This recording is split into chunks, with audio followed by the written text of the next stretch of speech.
लगभग 150 साल पहले की बात है। ढोलकपुर गांव के एक कोने में एक परिवार रहता था।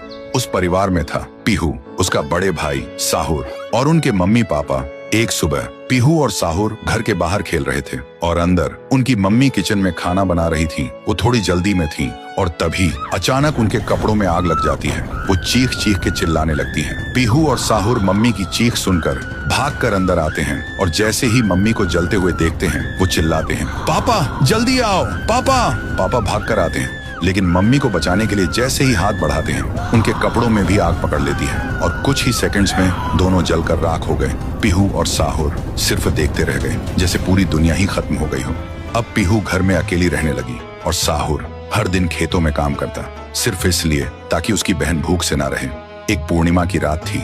साहुर खेतों से काम करके घर लौट रहा था। तभी उसकी नजर जाती है एक घर की खिड़की पर। वो देखता है एक आदमी किसी का खून कर रहा था। ये देखते ही साहुर के पैर कांपने लगे और जैसे ही वो पीछे मुड़ता है एक और आदमी हाथ में खंजर लेकर खड़ा था। वो आदमी बिना कुछ कहे साहुर पर वार कर देता है। फिर गांव के लोगों को इकट्ठा करते हैं और वही आदमी चिल्लाता है, ये लड़का मेरे घर में घुसकर चोरी कर रहा था और जब मैंने रोका तो मुझे ही मारने की कोशिश की। अब आप लोग ही बताओ इसके साथ क्या किया जाए। गांव वाले गुस्से से भड़क उठते हैं और चिल्ला के कहते हैं, इसे उस पेड़ पे जिंदा उल्टा लटका दो। साहुर गिड़गिड़ाता है, मैं बेकसूर हूँ, मैंने कुछ नहीं किया। लेकिन गांव के किसी ने भी उसकी एक ना सुनी। उधर उसकी बहन रात भर उसका इंतजार करती रही और सुबह जब वो उसे ढूंढने निकली तो देखती है उसका भाई गांव के बीच वाले सूखे पेड़ से उल्टा लटका हुआ है। ये देखते ही पीहू टूट जाती है, जोर जोर से चीखने लगती है और उसकी चीख पूरे गांव में गूंज जाती है। फिर गांव वाले पीहू को भी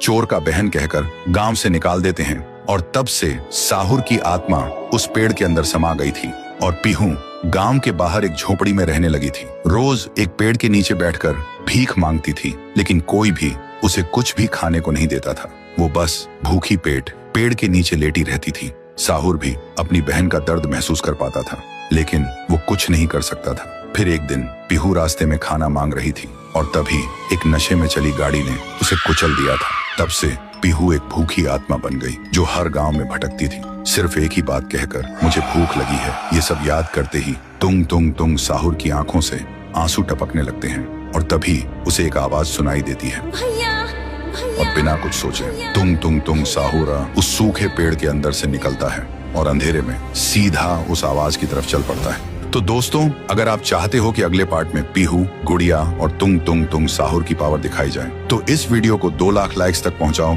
तभी आएगा असली तांडव।